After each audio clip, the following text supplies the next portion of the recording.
What's up, everybody?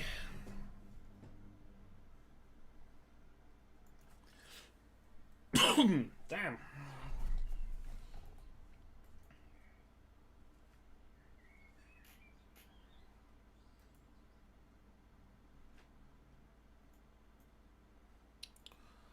I think everything's going all right.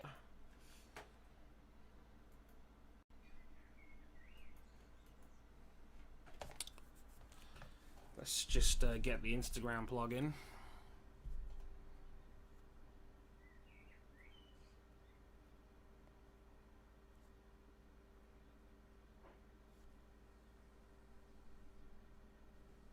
Okay, ladies, here it is. Whatever you do, under no circumstances, none at all, do not take your knickers off, okay? Because, well, it's like...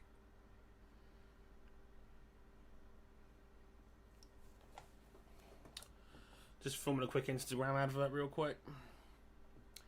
Sup, guys? I am live right here, right now on YouTube, streaming, just basically hanging out with you guys for a couple hours.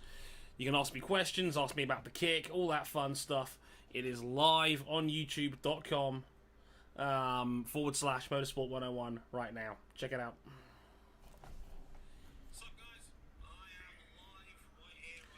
Once again, Zoe texts me in the middle of doing something genuinely important in the middle of a hangout, and it made me stutter. God damn you, Hamilton! Not the first time I've had to say that either.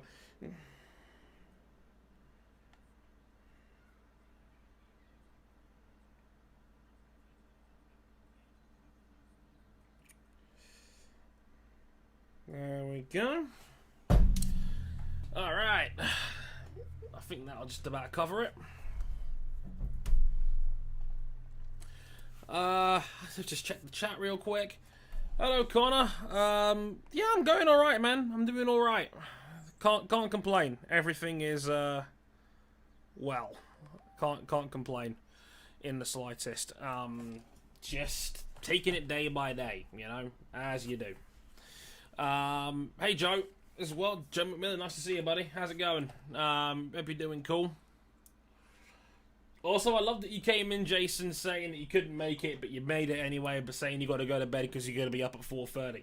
I get it, man. Hotels are hard. I do not envy you. Do what you got to do, my friend. I'm sure we'll catch up another time. And yes, Zoe, I see your text. I do love you too. Somehow.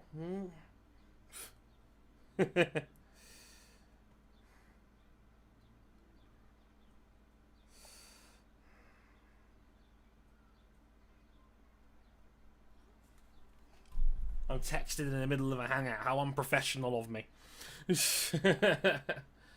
But no, I hope you guys are doing well. I hope you guys are making the most of your lockdown. I know it's not the greatest time out there for us British folk.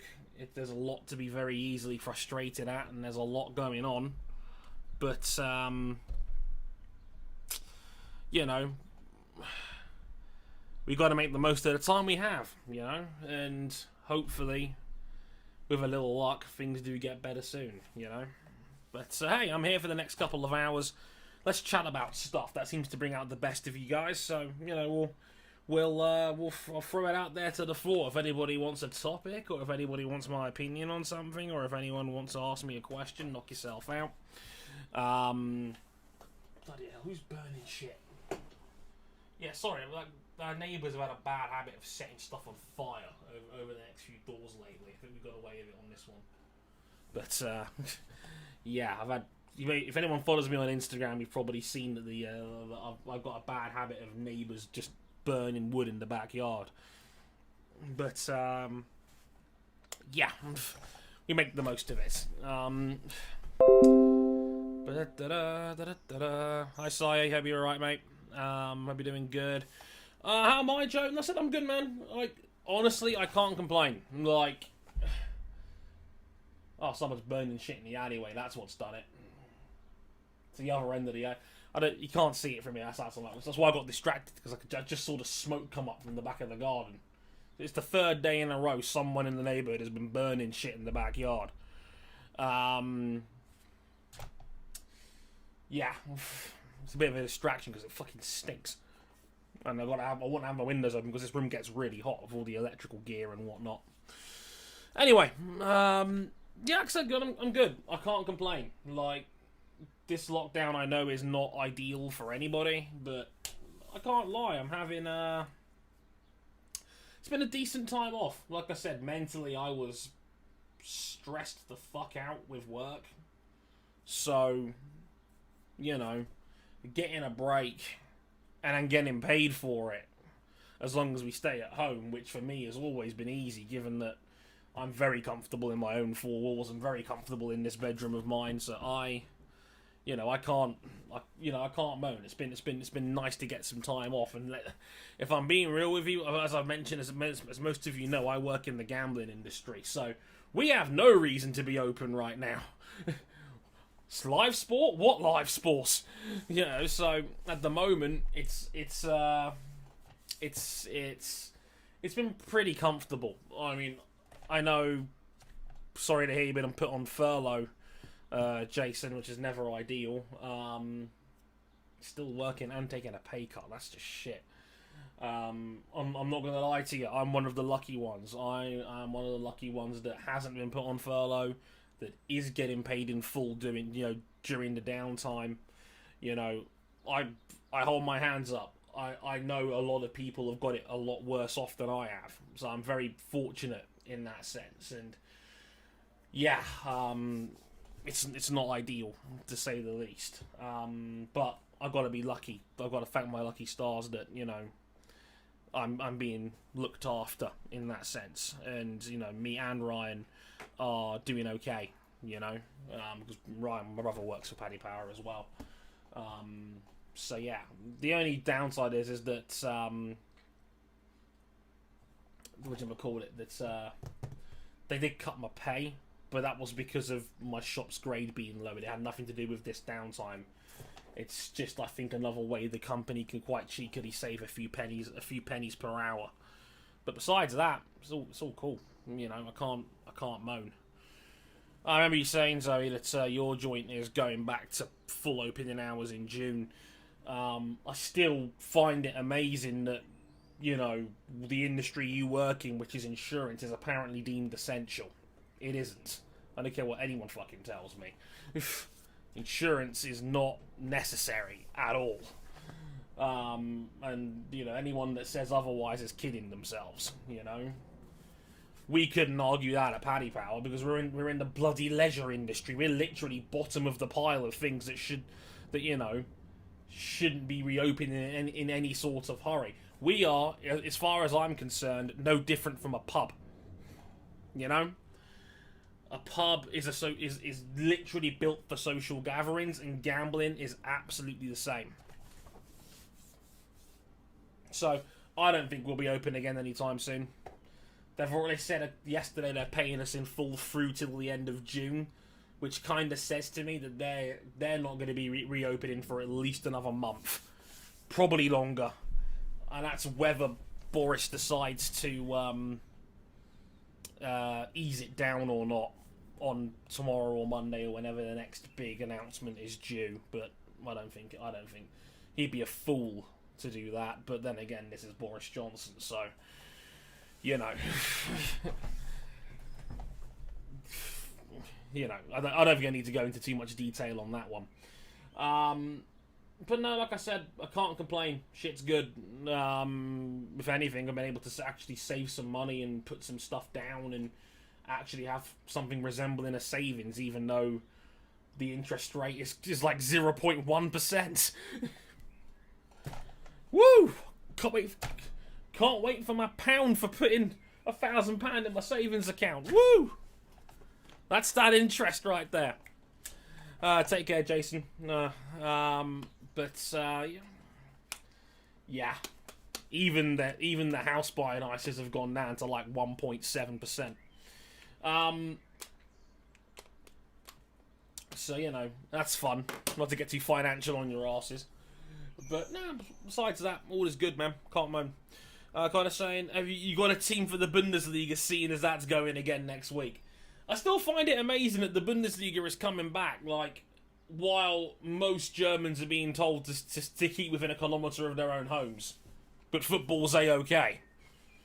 It goes to show you the accountants have been talking, but, Germany's handled this as well as anyone has in Europe, but still. I've always kind of had a soft spot for Bayern. I know it sounds like I'm being a bit of a glory hunter, but they've always had some of my favourite players who've just happened to play for them. Thomas Müller, I was a big fan of him when he was playing for Germany regularly, for example. And I've got a lot of Bayern shirts in my collection in the back. I got Lewandowski and Lahm, and a couple of Thomas Müller jerseys as well. So I've always kind of had a soft spot for Bayern if I had to pick, but I find that people are going nuts saying the Bundesliga is coming back, but do these people not realise that half of these guys don't have BT Sport and are probably not going to be able to watch it via legal means? So that I think is quite funny that people are insisting, yeah, Bundesliga, and I'm like, you guys are clearly pretending to care about the Bundesliga. But no, if I had to choose, probably Bayern. I'd be lying if I said I didn't enjoy watching Dortmund play. As a casual, as an impartial, as a neutral fan, Dortmund are the best team to watch. They play great football, and I hope Dortmund actually wins the league. But they might know. They might know. We have to wait and see. Yeah. What, Jose? What do you think of the Premier League situation? I think they're bonkers. I think they're bonkers, and I think we all know where the league's bread is buttered. The league's bread is buttered in the eyes of trying to recoup the 700 million plus of TV money that they are trying to get back by playing games by no matter what means necessary. I wish they were more honest in admitting that, because the way these guys have been talking seems like they're trying to keep it under wraps. Gary Neville was the only guy to really put his head above the sand and say, yeah, they're going to try and restart on this date. But nobody backed him up on it as a source. I think Neville was just saying shit. But the news yesterday suggesting that, suggesting that, relegation is off the table and clubs are now being pressured into agreeing into playing their games in neutral stadiums, I think is ridiculous. A team has got every right to object to playing their games in a neutral stadium because it's not the same calendar. It's not a fair fight. Not everybody has played each other on equal terms. So a team's got every right to complain, It's I don't get how you can restart a league if only, and what they're saying here is 8 to 10 stadiums are available to play on neutral grounds. How is that fair? It's not. It's arguably more unfair than just cancelling the league now and settling by points per game, which is probably the most ideal method there is out there. The lesser of 3 or 4 evils to say, how we're going to settle the league.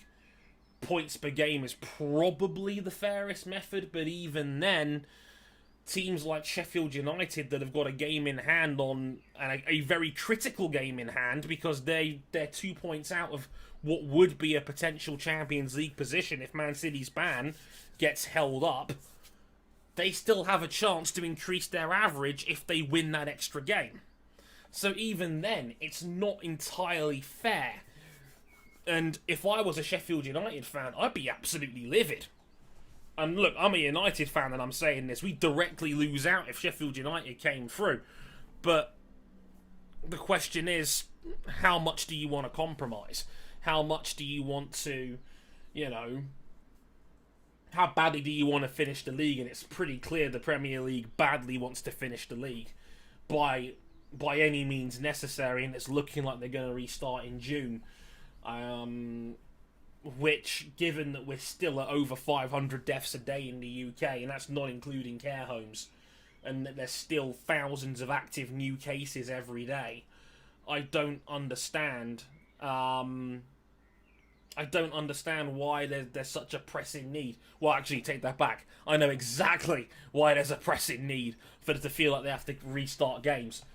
But I just find it kind of crazy that this is the Premier League, a league that has beat its chest for years and years and years about being the biggest league in the world, the best league in the world. We spend more on talent than anybody else. You bring in all the big names.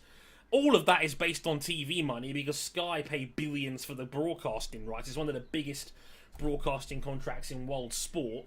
And then all it takes is less than half a season of full TV games to be taken off the books. And next thing you know, we've got teams like Burnley claiming that they might collapse if they don't get their TV money. You live by the sword, you die by the sword. Which, again, I kind of shrug my shoulders and laugh at, given how many teams below them in the lower leagues are struggling for their own survival. You know, like we saw with Bury earlier in the year, for instance. You know, we've seen other clubs that are on the brink of collapsing, and a Premier League team is complaining that they can't function without, you know, they can't function without 10 games TV money. That's all it takes. It's crazy. And how many times are Burnley going to be put on television anyway? Like, really? They're not exactly an exciting team to watch. But hey, as Zoe points out in the chat, could be worse. Could be Scotland. Who are now at loggerheads about how to even settle their league. I don't think the Scottish League is going to restart at all, because it looks like Nicola Sturgeon's actually got a finger on the pulse when it comes to what to do here. Saying, oh yeah, 3 weeks more lockdown. Don't even think about it. You know, like... Whereas our government is being ridiculously wishy-washy with the whole thing.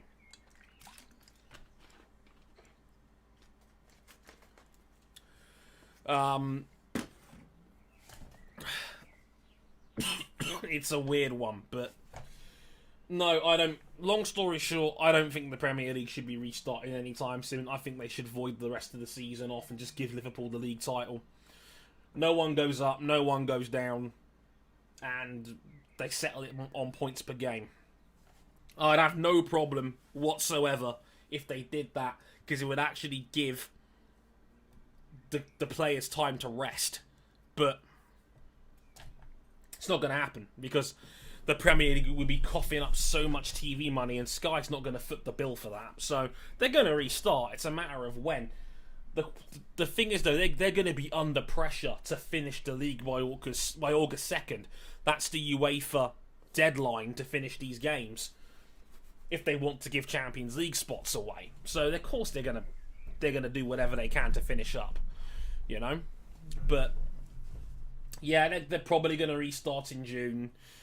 And that'll be the end of it, and it will not be fair. It will be a asterisk title to Liverpool as far as I'm concerned, because it wasn't a fair and competitive season. If they're going to finish the league in neutral stadiums, it's not an ideal situation at all as far as I'm concerned. But hey, there you are. Hey Cam, sorry to hear about your Thrustmaster wheel. In case you're wondering, that is Cam in the chat. That is Cam from our show. So you say hi to Cam if you want. Yeah, Evan, they're not gonna void it, mate. No chance, because UEFA's threatened if they void the season altogether, they're not gonna give them Champions League spots. I think the words UEFA said was they want the leagues to be settled under some sort of sporting merit. So they can't just void off they can't just declare the season null and void like the Netherlands did. The difference is the Netherlands said they're not playing football until September the 1st, as obviously as part of the lockdown on a larger scale.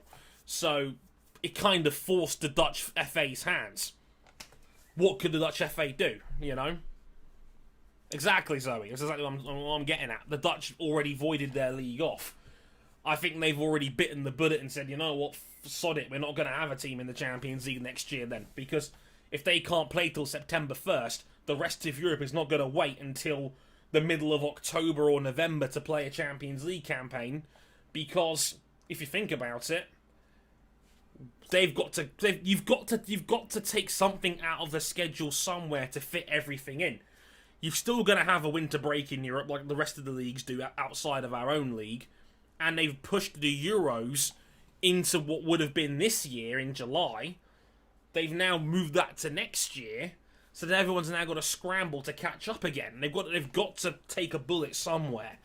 And I think that's what the Netherlands have decided to do, not giving Ajax the league title.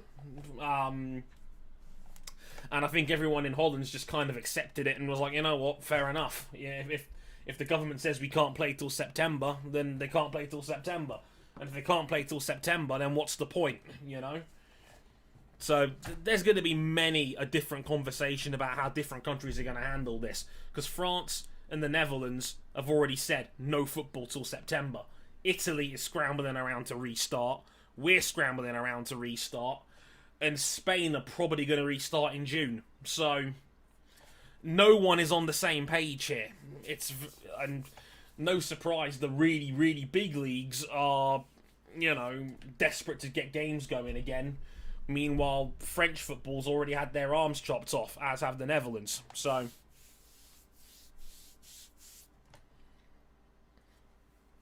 you know, it's a messy one, but I don't think anyone's got the right answer here. I think it's just seeing what the situation is as it develops and then trying to, you know, figure something out or try to figure,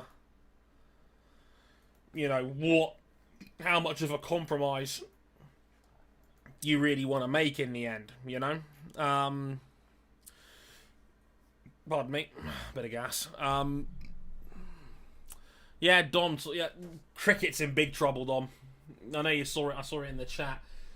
I'm not the biggest county fan. I'm not going to beat around the bush. I'm not the biggest follower of it on a county level, but it doesn't need a rocket scientist when Tom Harrison, who's the ECB chief, is coming out saying that they could lose 380 million if no cricket is played this year.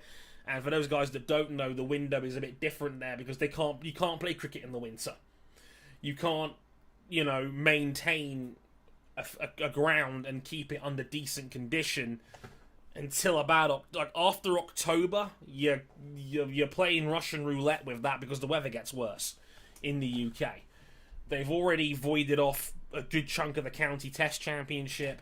The 100's been postponed, and I'm gutted about the 100 being postponed because I had tickets, you know. I had tickets for the game against. I was going to Lords to watch the London Spirit play the Trent Rockets, Joe Root's team, and I was going to go down for the London Spirit and watch it. You know, Owen Morgan, our captain, and basically half our team was in the England Test team anyway, like Zach Crawley and Mark Wood and Rory Burns, etc. But I was going to go down and watch it. I had tickets for it and everything. I had gold level tickets and whatnot, and they got cancelled. They said, yeah, no 100 till next year, which is a real shame. And I know a lot of people on Twitter have been shitting on the 100, but I actually really like the concept, and I think it's a better one than the Blast because I think the Blast is a bit too bloated at 18 teams, personally. But that's just my opinion. But they're going to lose a shit ton of money. And I know you're in the zoo industry, Dom. I'm not going to comment too much on that because I don't know enough about the industry to have a valid opinion on it. But I know there's going to be a lot of people in shit.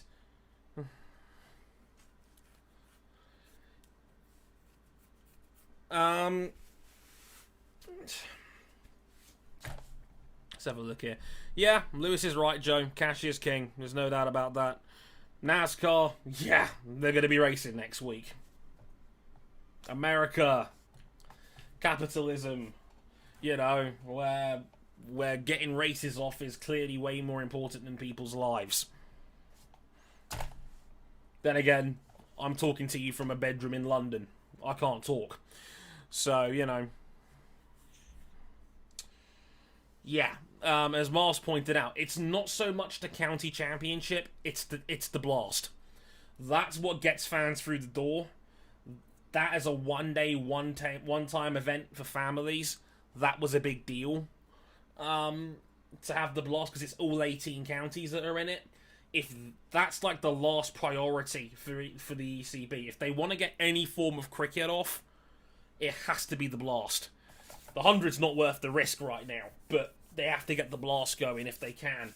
And again, that's a massive calendar, so I don't think they'll be able to pull it off personally. Because like I said, if you get to October, you probably can't play any more cricket for the winter because the grounds are impossible to maintain.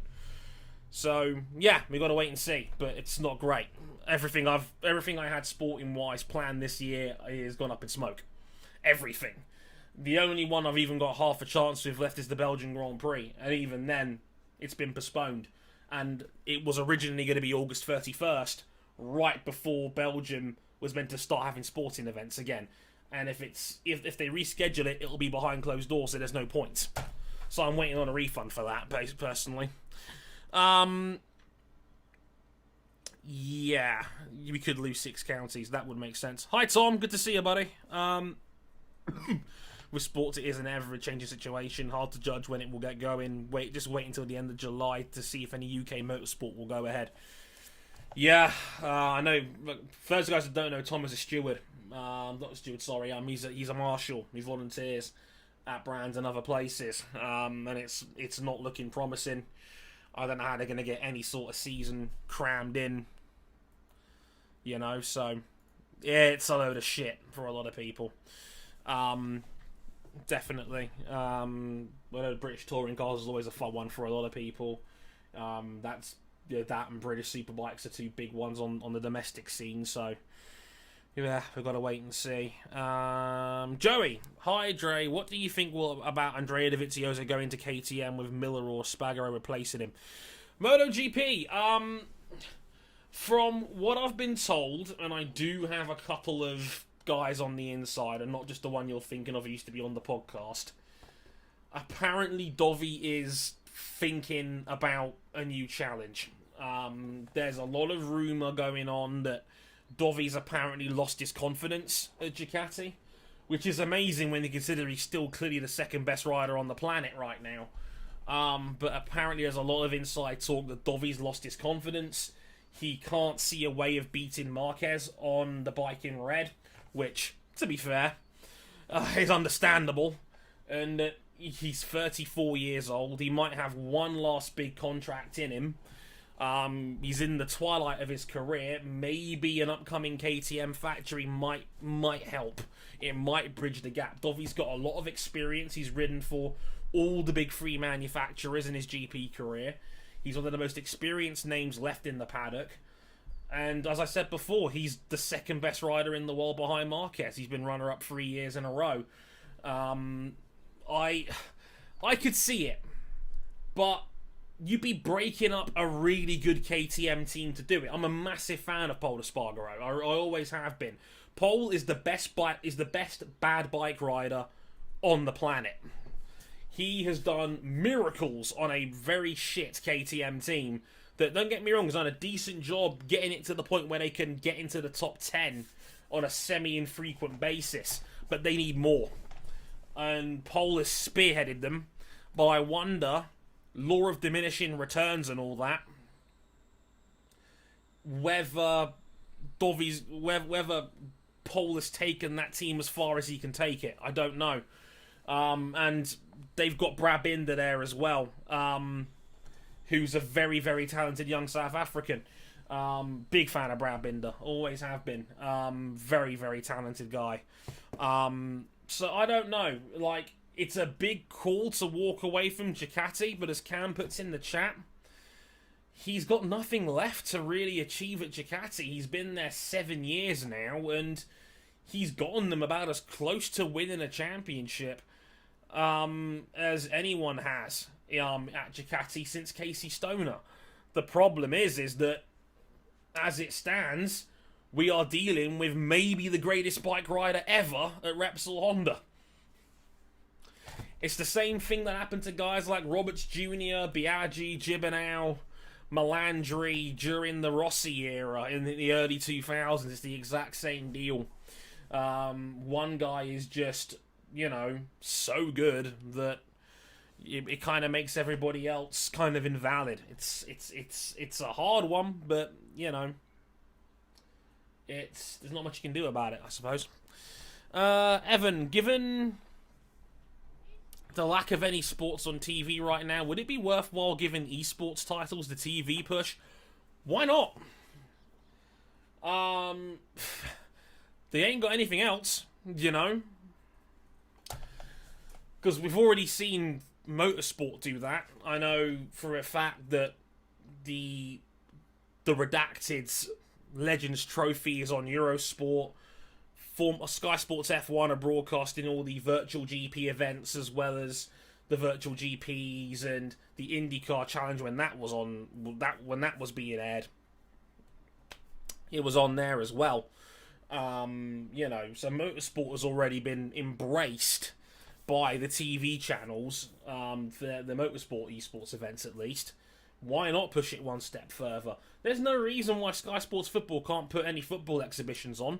I know the Premier League has been doing a ton of them with guys like Aaron Wan-Bissaka and Wilfried Zaha, Raheem Sterling. I know Jofra Archer, the England cricketer, is a big football fan. He's a big Manchester United fan.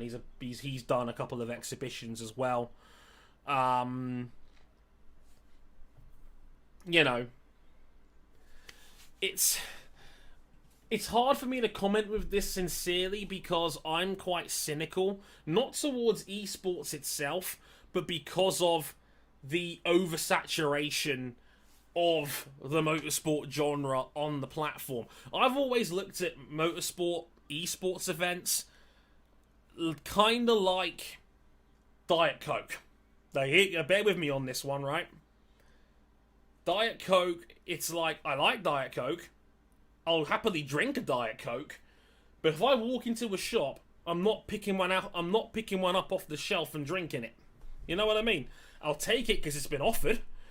If it's offered, I'll drink it. But I'm not buying one out of my own free will, if you get what I mean. And it is... It is what it is. I think everybody has jumped on this wagon trying to monetize what they can because we can't actually go racing for real right now. And I respect that, and I totally get that, and for the most part, it's been a net positive, besides a certain IndyCar finale last weekend. But I don't watch any of them now, because there's too many of them. Look, I don't really care to see Charles Leclerc do his 15th virtual Grand Prix in the last month. It doesn't appeal to me. It loses its luster. And then they're going out of their way to hire a bunch of celebrities to fill in the blanks. But they're all driving around at the back because they've just been gifted rigs by sponsors to take part in these races to try and get 500 viewers in the short term. You know? If you get what I mean. So, for example, England cricket. They've had Ben Stokes on there. And they've had...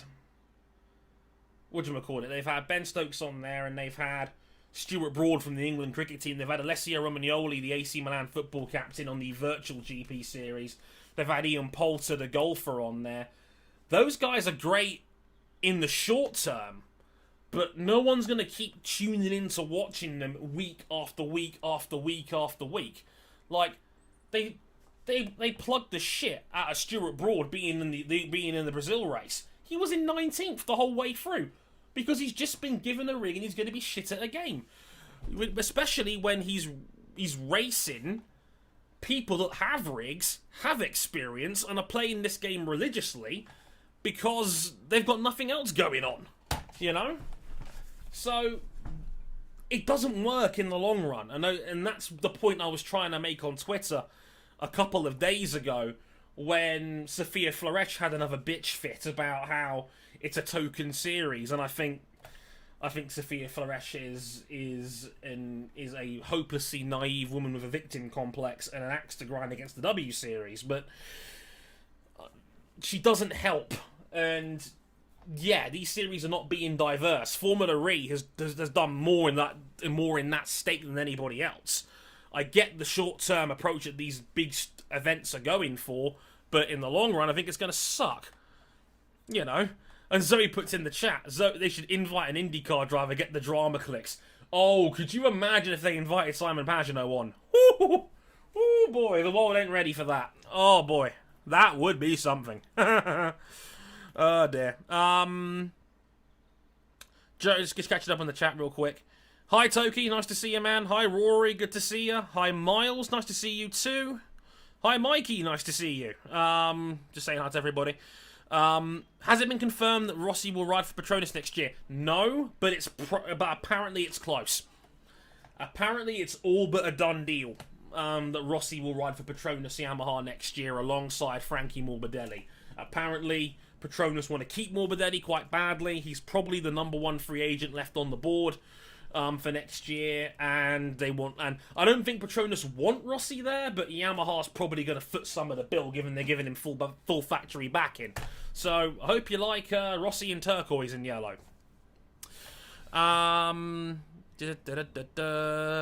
Busy season if it does go ahead. Only so many marshals at so many tracks at once, with some events going to the end. Good. I really hope they don't do British racing events in December. That'll be bonkers. The weather would be appalling for that. Oh, God. Evan, they put Jack driving with a pad on TV? Yeah, they would, because it's news channels love that short, sharp, viral story. It's like when Alfonso Davis did the Tell Me Why scene out of Brooklyn Nine-Nine on TikTok. They love those little social media moments. So Jack Villeneuve playing a pad? Yeah, stick it on the network. Why not? Let's have a look. Hi, Chris. Good to see you, man. Liam Payne. Yeah, what was the point of having Liam Payne on the Bahrain one? Liam Payne was dog shit. Liam Payne was like back of the field the whole way through, and I didn't see the hard camera on him once in that Bahrain virtual race. But he was there because they were hoping they were going to get all the One Direction fans in. Pointless. Hello, Tony. Nice to see you. Hi, Richard. Good to see you there as well, buddy. Lando's been doing COD with Connor and Colton. Yeah, sure. Why not, right? Thoughts on people bashing Codemasters for the F1 2019 series for not being realistic? Well, do I want to talk about this in public? Yeah, okay, I will. Cody's are trying to be a sim and failing. That's what they're trying to do. Like, it is clear that, like, it's actually quite alarming how I used to like Cody's F1 games during the 360 era, when they were more arcade-based. Again, my favourite F1 games in the series are 2013 and 16. They've spent more and more seasons, I think, going down the sim road and trying to build an online racer to try and build their brand via the esports series. The Brandon Lees, the David Tonizos of the world, the Dannys, the Chamberlain Bassis of the world, I think they're trying very, very hard to appeal to that demographic and trying to appeal to a bigger stage overall. I think they've forgotten about the sort of people that buy Codemasters games, and this is me. Like, they announced Dirt 5 yesterday, for example, and I'm sitting there going, normally I'd be hyped about Dirt 5, but I'm sitting there going, It's like Cody's has been chasing the realistic factor by chasing the esports series. And you get this sort of weird hybrid game in the end that isn't a sim and that isn't an arcade racer, and it's just something in the middle that's generally not nice to play. It's like, give me an arcade game. Give me a fun arcade game and I will play the shit out of it. My all-time favourite series I made as a YouTuber was Grid. The original Grid. The reboot they put out this year is not fun to play because the handling model is garbage. The F1 games have blatantly lent towards esports play the last 2 years. And, like, I play F1 2019. The core gameplay is actually decent. But then I've got to try and change my steer. I've got to play on a PS4 pad, changing my friggin' ERS settings every 20 seconds. Like, even every 10 seconds to get optimum lap times in. And it's not fun. It is not fun. It takes you out of the experience. You know? Cody's was at their best when they were making arcade racing games. My two favourite arcade racing games, or two of my favourite arcade racing games of the last decade, were Grid and Dirt 2.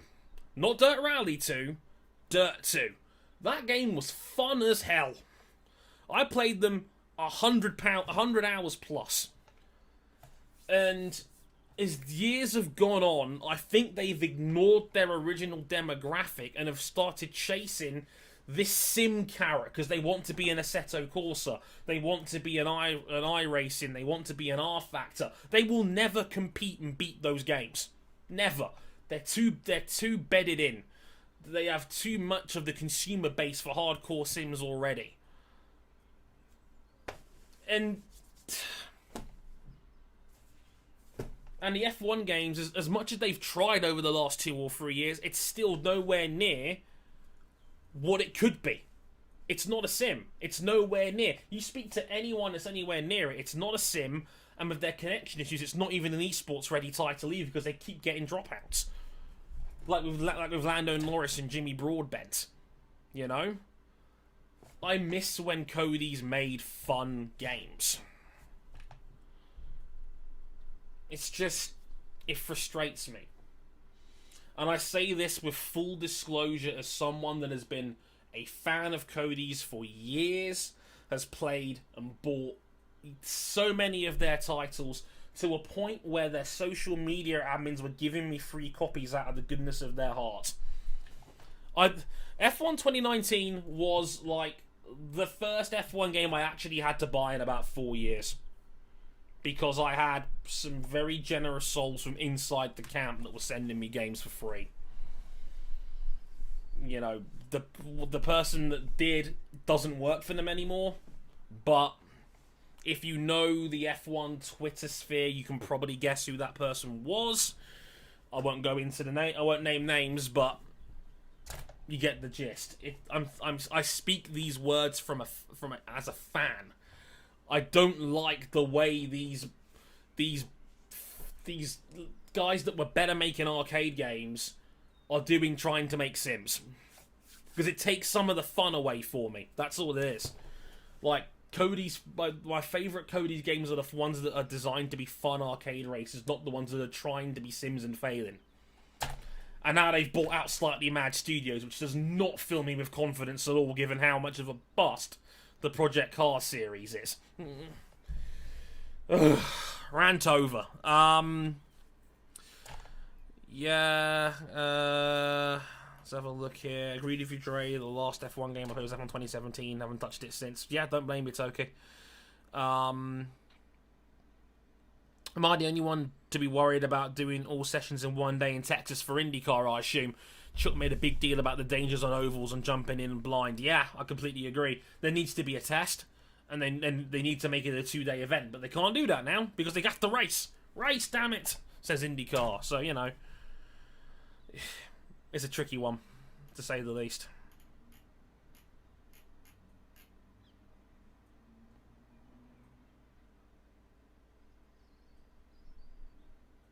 Da-da-da.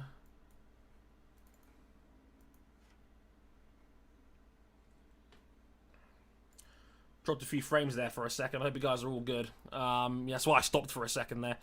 It looks like it's okay from what my OBS is telling me, so should be okay. Right, as I was saying. Yeah, original. Come on, Dre, we have F1 race stars. I would not mind another F1 race stars. I really wouldn't.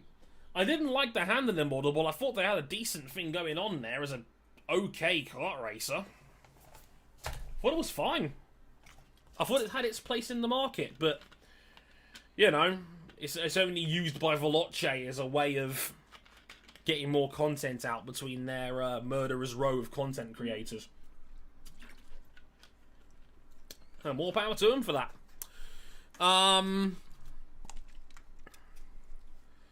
That's just giving players more to do, so it appeals to the sim crowd, because according to sim people, harder equals more realistic.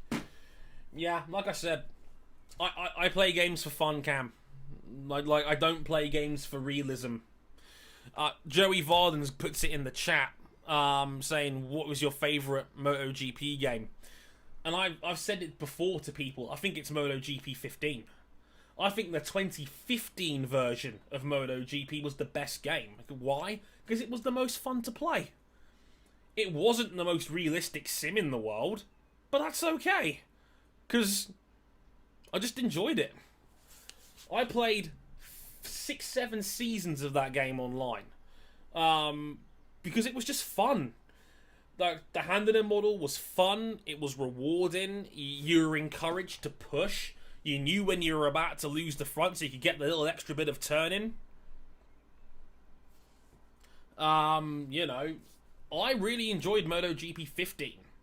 And then they went to Valentino Rossi the game the following year, and then they made the hand-in model a bit worse, and it's just they've been trying to chase it back for themselves ever since. Like, I have MotoGP 20. I paid for it when it came out. It's a decent game, but it's kind of embarrassing that I have to play it at 60% AI to be competitive on it. Like, and I know for a fact that 20 is a great technical game, but I don't enjoy it as much. And like I said, you have to play it at a fucking baby difficulty to even give everybody a race. It's just not as fun, you know? But, yeah, like I said, it is what it is on that one. Like I said, MotoGP 20 is...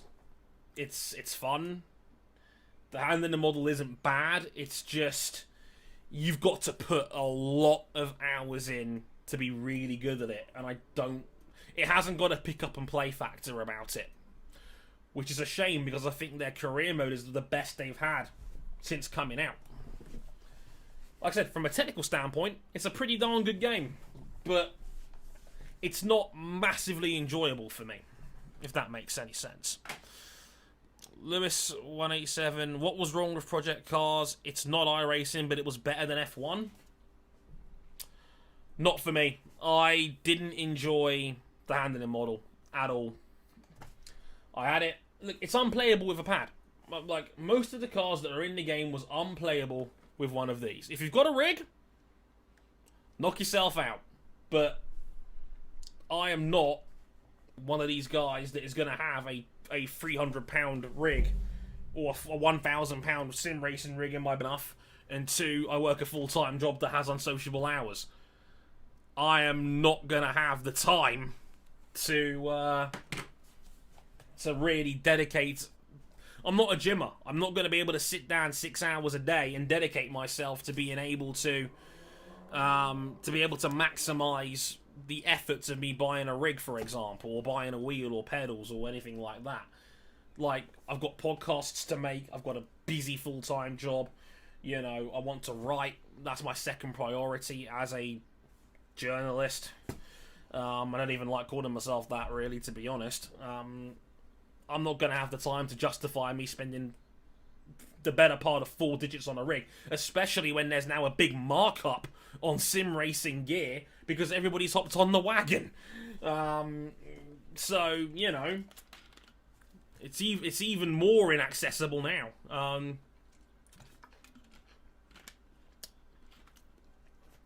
Project Cars 2 is worse on wheel? Wow. Okay. Obviously, I wouldn't know or anything, but fair enough. Timmy's fine with some tweaks. Okay, fair enough, Mikey. Yeah, jeez. Yeah, the first game, look, it's my biggest regret as a YouTuber was asking fans to pay for an Xbox One that I got just to play Project Cars and then dropping it after 10 episodes because as a Let's Play because the game was unplayable on a pad once you got out of Formula Ford cars. It is it was embarrassing, and I will always regret that as when I was on YouTube, because I had fans chip in like over 300 quid to buy an Xbox just so I could play Project Cars, and it ended up being impossible to play on a pad. It was... I felt so guilty about it. Don't get me wrong, it was a fine future investment for the F1 games that would come out down the road anyway. But I would always feel a level of guilt and a little bit of shame that it got to the point where the fans genuinely just wanted to see me do that, even though I couldn't afford it. I was a university student at the time that was only on 4 hours a week as a contract, so you know I shouldn't have been asking fans for money. It was ridiculous, but you know, people got judgy about that, and then other people got into debates about, you know, should you be crowdfunding for tickets and whatnot when you know, you had moderators and whatnot trying to win prizes and whatnot. So you know, it is what it is. You know, it's one of those stories I don't talk about as much from my YouTube days. It's a bit of a tricky one. Let's just check the chat again. I'm gonna catch up. Sorry if I'm a little bit slow in doing so. I do like to ramble, I'm not gonna lie. Hi Vic, nice to see you. Thanks for the jersey compliments. Yeah, it's the Steph Curry MVP jersey. I am a bit of a jersey collector. This one is quite the beauty, if I do say so myself. There's one for LeBron James as well, even though I'm a Lakers fan, but I don't really fuck with LeBron in that way. Anyway, Dom saying, where do you see the careers of Gio, Gasly, and Kvyat going? Because I'm worried for all of them. They're not in a good place. I honestly think, Dom, that they're all placeholders for other people. I feel like they're all like... I think as soon as Yuri Vips is ready, he'll take Kvyat's seat. If Vips gets enough points, which he might do at the end of next season, maybe the season after, Kvyat's a goner. And Gasly, they've already, in their eyes, have enough of a proof of concept that Gasly can't drive a top car. So Gasly's going to be another placeholder in the queue for whenever somebody else out of the Red Bull Academy ends up graduating. Same with Giovinazzi, who's 26 years old now, and Formula 2 has got Mick Schumacher, Robert Schwartzman, and Marcus Armstrong all in the pool, all in Formula 2, all prying and chomping at the bit to get a seat. So, you know, I worry for all of them that they're going to be the next young-ish dudes on the chopping block, personally.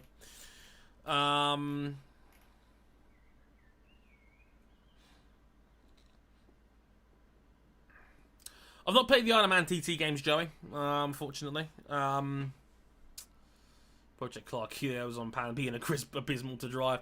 Like every slight movement of the wheel and you're doing a 360. Yeah, that was me, Evan. Exactly like that, Evan.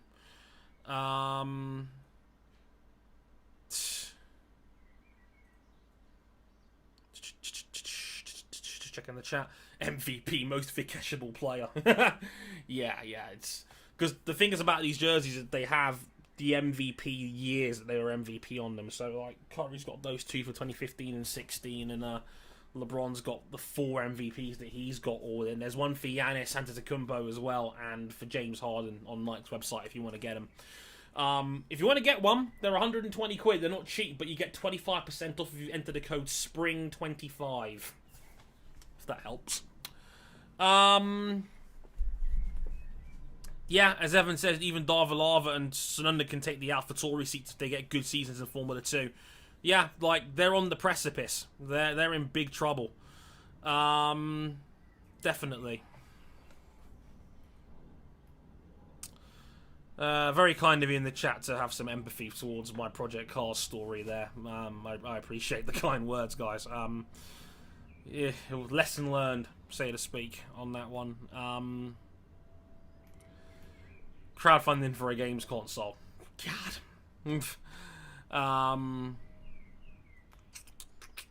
Yeah, Gio's never looked particularly great so far. It's a shame, Mikey, because you're right. The scary thing is that Gio was outstanding in Formula 2, or what they called GP2 back then. He was so good in that series and probably should have won the championship. And he's gone to Formula 1 and he's been largely mediocre. The sad thing is that the biggest Antonio Giovinazzi highlight in his career to date was blowing a points finish in Belgium on the final lap. It's not a good look.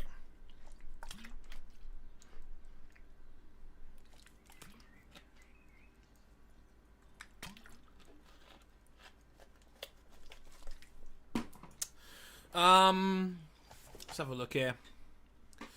Miles, what's more likely to happen? Merckx replace Bottas with Russell or wait for Lewis to retire before moving Russell up? I think they'll wait for a Lewis retirement. Because I've said it before, Merckx haven't got a reason to change teams. Or change teammates, I should say.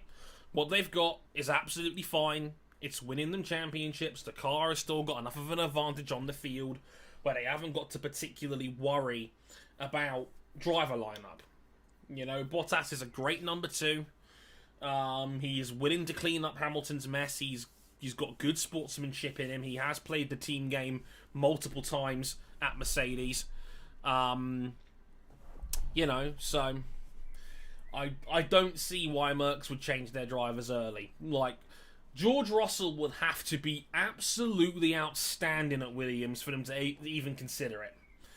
And I say that because the way they've handled Pascal Wehrlein and Esteban Ocon, former Mercedes Academy drivers, says to me that Merckx don't quite know how to handle young talent either because their team is too good to realistically run them. You know, Toto has bought a stake of the Aston Martin team for a reason. I have no doubt about that, but you know, I don't think 10% is going to be enough of an influence to say, oh, you're running this driver. Especially when Lance Stroll's dad runs that team. And Lance will be at that team as long as Lawrence is allowed to have him there, basically. How long is Kimi going to stay around for? I think as long as Alfa Romeo wants him to. Like, I think Raikkonen's still enjoying his racing, and he's still the leader of the team. Alfa Romeo haven't got anybody that suggests they should move Kimi on. So again, why fix what isn't broken? He's still a solid point scorer and a decent driver on his day. Don't see what the problem is, you know. Oh, he bought the cars, not the team. Thanks, Toki. Appreciate it. Richard, hard to predict NFL. It's hard because the teams are so wide open, and it's such an unpredictable sport, it's impossible to say. For the first time in a while, I'm not going to be that emotionally invested in it because I know New England's going to suck. So, it is what it is. I'm already kind of guilty even feeling like I'm still a fan of them given their Trump affiliations, which are vast. God, there's 23 of you in here? Shit. Wow, that's awesome. Thanks, guys. An hour in and we're at 23 people. That's fantastic. I'm a massive fan of Jamie Chadwick. I think she'll be a future star. You know what? When she was out there in Asia, I think it was the Formula 3 series in Asia she was doing, she got very good towards the end of that series. I wasn't high on Chadwick until then. Maybe she's got something. But I also think she needs to take a leap of faith and try and get a Formula 3 or Formula 2 seat soon. Like, properly in the series full time. Because that's going to be the big test. You can't, like, I appreciate that the W Series, like, pays very... That's the thing about the W Series, though, that she's going to be racing in. She's clearly the best driver in the series there. Bechka Visa is the only one that can really give her a fight over an entire season. But they still pay $500,000 as a top prize. So, why would you not run in the W Series when the money is good? That was kind of the whole idea of the series, was that, and I could get into a deeper dive into the W Series not quite knowing what it wants to be, whether it wants to be a feeder series for women, or whether it just wants to be an outlet where they can make money. because I think it's kind of hard for them to be both. But I like Chadwick, but she's going to end up spinning her wheels unless she makes a leap of faith at some point. And I hope it's for the best, because she is likable-ish. I think she's a bit cold, personally, but doesn't stop certain co-hosts on my show from fancying her. Wonder who I'm talking about there.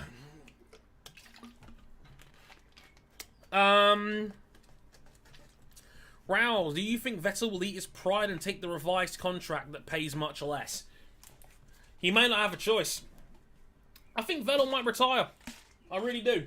He's always said he didn't want to drive into his 40s. You know.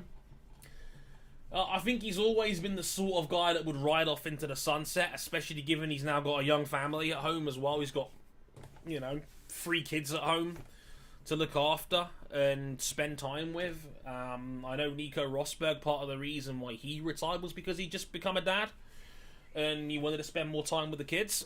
Or kid, I should say. At the time, anyway. But I think it's pretty clear that Ferrari are thinking of the future. I think they saw what Charles Leclerc did last year, and I think they want to push him to the moon. And they have every reason to. He's an incredibly talented driver. He's a very likable kid. And look, Ferrari don't normally give people 5-year extensions. They're investing in him and his talent. They want to bankroll him as the face of the team going forward. I think Vettel's got that Alonso problem now, because he's done 5-6 years with the team now, after when you include this season. He's very similar to Alonso, where it's like, you've done your time, and, on with the next one. Because I think Ferrari are a team that's more instilled on the drivers rather than building the right car. I think they're balls deep on drivers because of how good Schumacher was for him. They're all about brands and building around that. At least that's my opinion, anyway.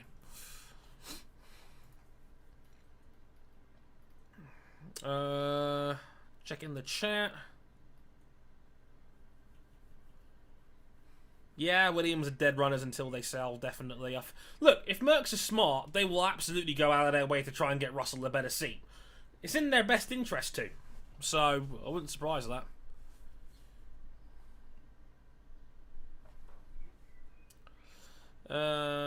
Stewart over Alonso. Meh, well, that's kind of a gimme, really.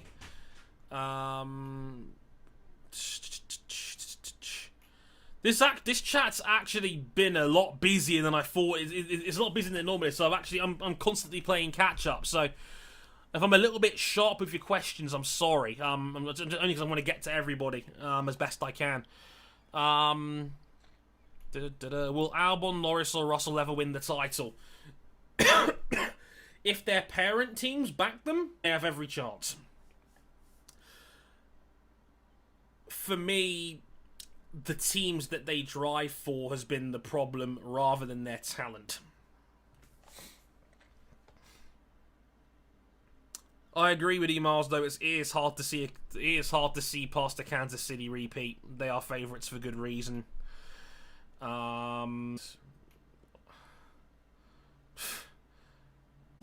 Internet's gone a bit funny again.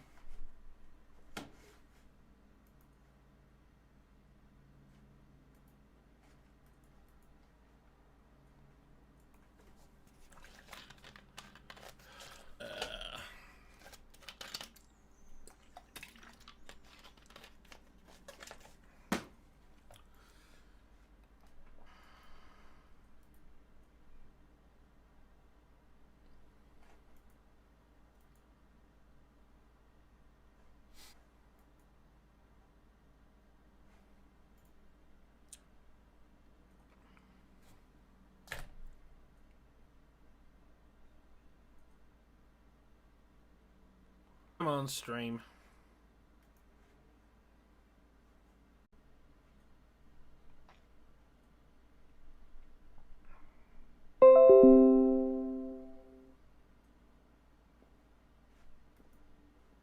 Okay, I think we're back.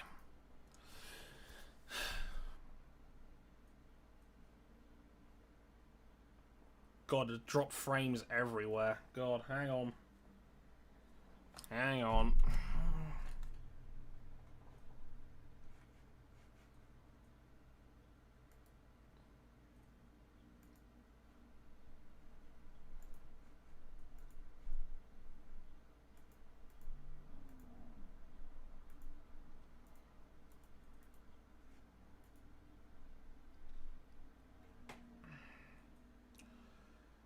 Yeah, sorry about this, guys. The internet is playing up massively here.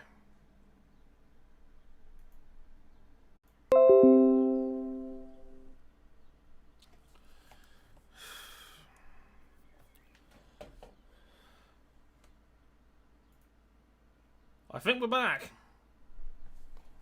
I think... Please work.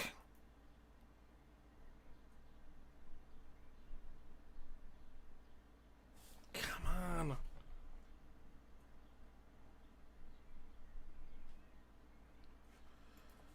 Sky is a bunch of shit.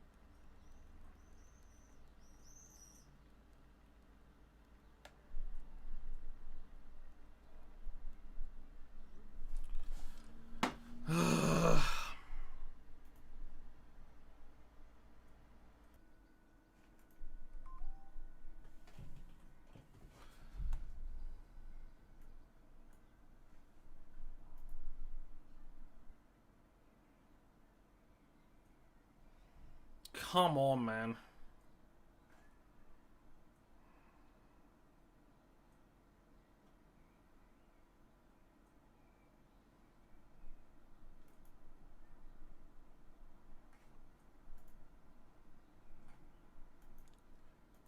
I know you guys can still hear me. I'm trying very, very hard, but we've got a lot of drop frames going on right now. I'm all over the place.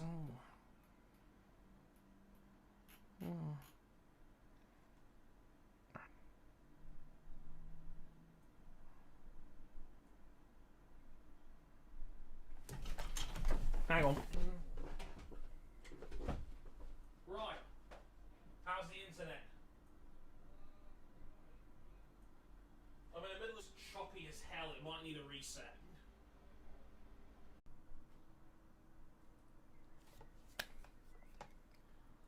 Please work. For the love of God, please work. I think we're back.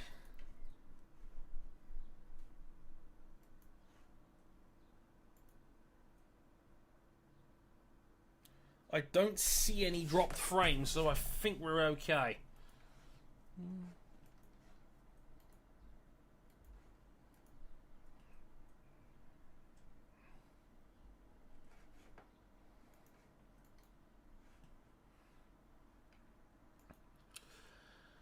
Oh, they can't kill me that easily. Hey guys, sorry about that. My internet did a colossal shit. And I think we're back.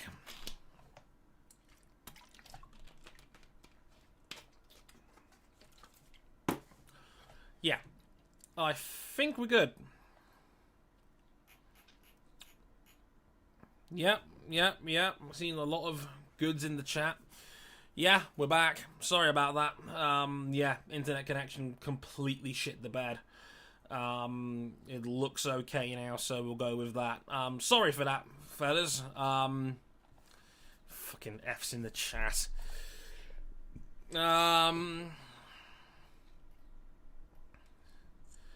Oh, Dre, when are we playing Mario Kart or Smash Bros? I still find it amazing. Like, I've said it before on my Switch. I've got a copy of Smash Ultimate right here, and I've not touched it. And I got a Switch like December. It's not that I'm not a fan of Smash. It's just nowhere near as fun from a single player standpoint, and yeah, it's just kind of sat there really.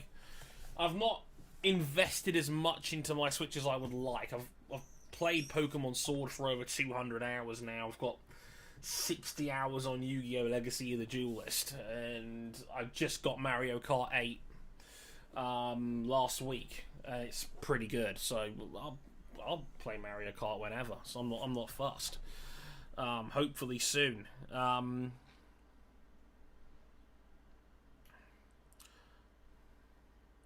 I would, like, you know what, I might be able to stream it, because I've still got my Elgato sitting there. So I should, in theory, be able to stream it. That's something that I could very easily do. Just have a group Mario Kart 8 night. Because I think the switches are on HDMI, so I think I have an Elgato HP60 from my video making days that I don't even touch. It's growing dust in the corner of my bedroom. So in theory, I could easily stream it. But yeah, we'll have to wait and see how we go.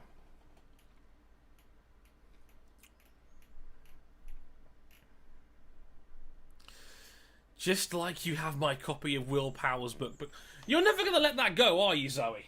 Yes, I still have your book. Yes, I will eventually get around to reading it. I am not a keen reader. I'm slowly getting through my pile. I've got through like a third of it now. Like,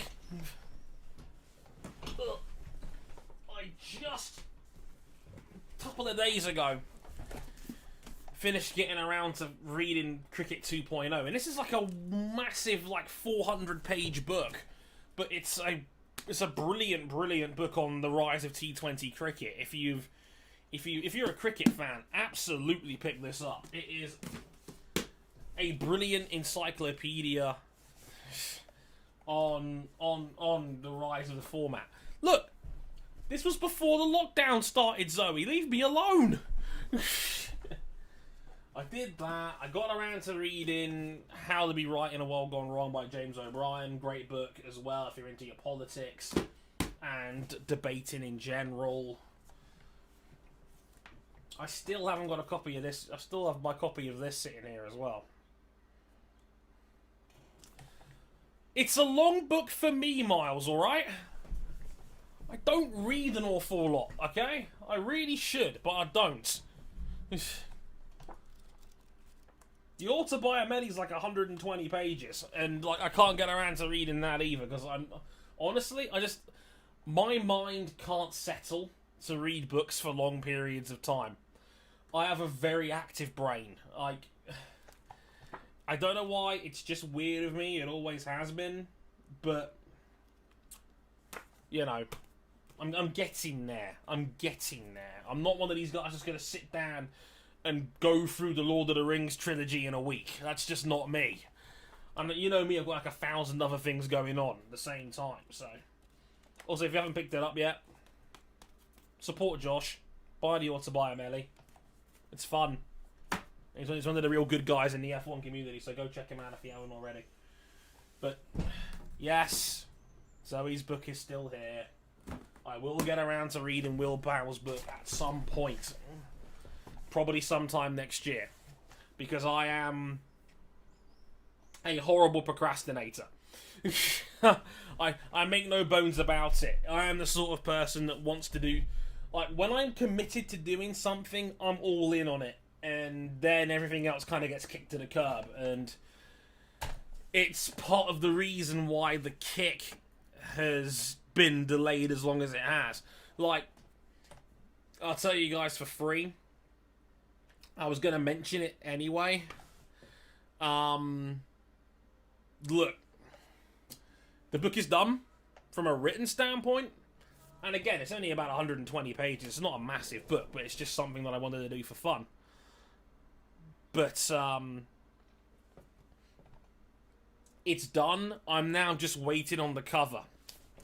And the mistake that I probably made was I should have probably just said to Haley Mulch, who's designing the cover, to start looking into it about 2 weeks before. I didn't start looking at about a potential cover until the book was virtually done. So now it's kind of just like sitting there in like sort of dead space, waiting for it to be done so I can put it on all the places properly, like Gumroad and Amazon. So I'm waiting for that to be done, and Haley's a creator in her own right. She's got her own artwork to do with Paradiso. She's got her own work with Chris Cook's new podcast, her boyfriend. She's a busy lady, basically, and I have to respect that. And so it's just a matter of me patiently waiting for a front cover to come out, and then it all goes, you know. Then hopefully once that happens, we'll get the wheel spinning on that. I can't force creators to create stuff. I'm not that sort of person. I just got to be patient and just wait for the opportunity to come. You know. And then once that's done, it'll be on... I've mentioned it before, but I'll say it again for those guys that have missed it. The book will be on Gumroad, and it will be pay what you like. In other words, if you really want it, you can... You know, you can get it for free. But if you want to pay for it, you can. And all money raised will go to charity. I'm not quite sure what charity I want to donate the money towards just yet. I think it will be the Calm Zone, supporting mental health. That's the sort of area I want to aim towards on that one. But once that happens, the Amazon copy as well. If you want a hard copy of the book, you know, it'll be on there as well. But again, it's just a matter of being patient. Joe asking, are you planning any other books? Probably not. Me doing the kick was a passion project. Look, I'll let you in on a little secret. The cover that is going to be on the kick, it cost me 250 quid. So, I already know going in I'm losing money on this. I don't care about that. This was a passion project. Like, I did it because I thought it'd be fun. And, you know, I literally wrote in the book, it's ironic that Motorsport 101 was a university project that got way out of hand. I think it's kind of fitting that a book would end up being exactly the same way. So I wasn't thinking, oh, this is going to be some sort of commercial release when I just did it. It was a passion project that I wanted to do about 3 or 4 years ago that I never got around to doing because I just didn't have the time to write that many words down on a piece of paper and structure it and all of that stuff. But I'm not gonna lie, Josh was kind of an inspiration for that. So I asked him for some advice, and I just, you know, in this downtime, I just thought, let me sit down and actually do it, you know, and it was just do a little bit each day, do about 1,000, 2,000 words a day, and just see how we go, basically. And it ended up being a 32,000 word short book. It's crazy. So yeah, and I felt about it because I think you could tie so much of what happened that day in Sepang 2015 to the rise of MotoGP in general in the early to mid 2000s, the rise of Rossi, the rise of Spain as a Grand Prix nation, you know, the rise of them as a nation with whatchamacallit. Oh, hang on, are we dropping frames again? Come on, frame. Hang on.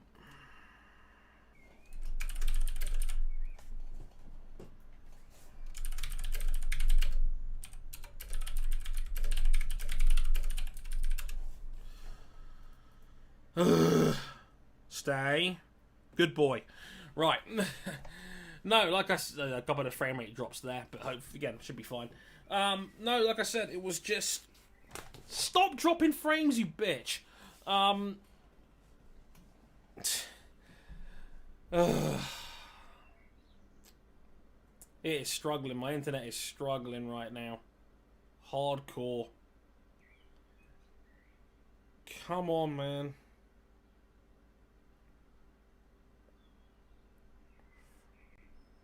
Yeah, I'm not gonna lie, folks. It has been struggling for like the last couple of weeks. I don't know why, but our connection just isn't very good at the moment, and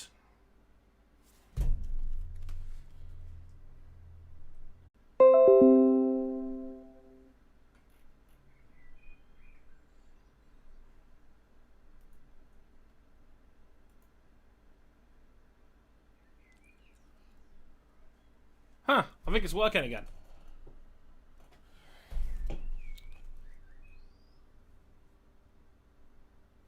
I think. Oh my god, this thing has been a pain in the arse. Yeah, I have Sky Broadband, for those guys who don't know, and it sucks donkey dick. It's been problematic for like the last couple of weeks. It's happened again. What? Okay. This is like the emergency option. Like, hopefully it's working now.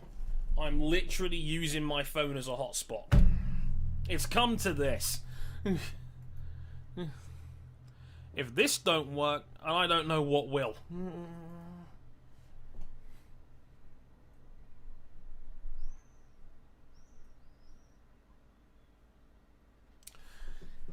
Oh, God.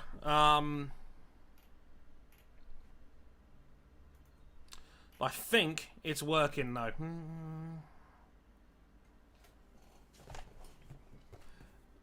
Yeah, I have to. Oh shit! I'm already at 2%. I've got to charge my phone up. 1 sec.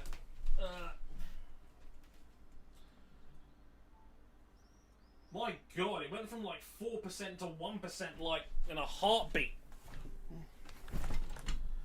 Okay, that was a close one. I think we're doing okay.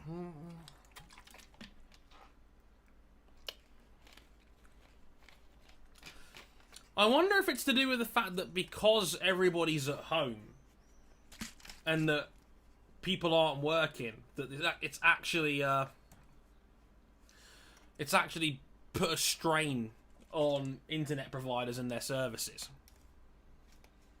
Well, again, Gabriel made the exact same point. Maybe it's that. Yeah, maybe it's the fact that because everybody's at home, internet companies are feeling the strain, so to speak.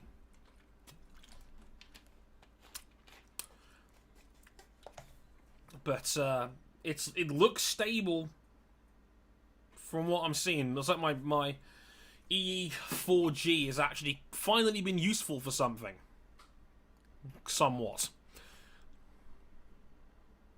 Only so much port you can fit down a fiber optic cable. Very true. Very true. Yeah. Sorry about that, everybody. So just to finish off what I was saying to Joe, honestly, like I said, the book was just a passion project. It was a passion project that, like I said, it had been something I'd always wanted to do for like.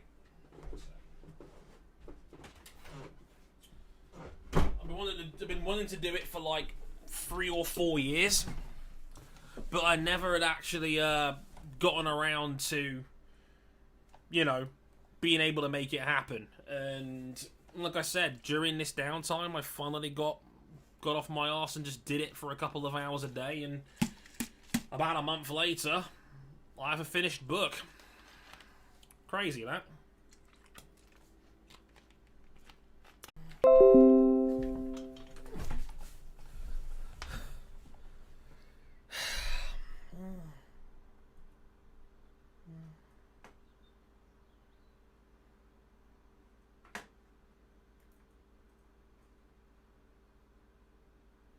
Yeah, my iPhone connection dropped. It's gone back to my automatic one. Oh my god. If it conks out one more time, I might have to consider pulling the plug, because there isn't much more I can do at the moment. And yeah, it's dropping frames again.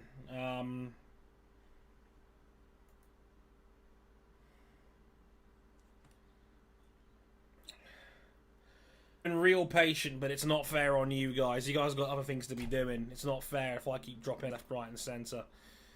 Because I just keep dropping frames. There's so many frame rate drops, and it's demoralising when that happens.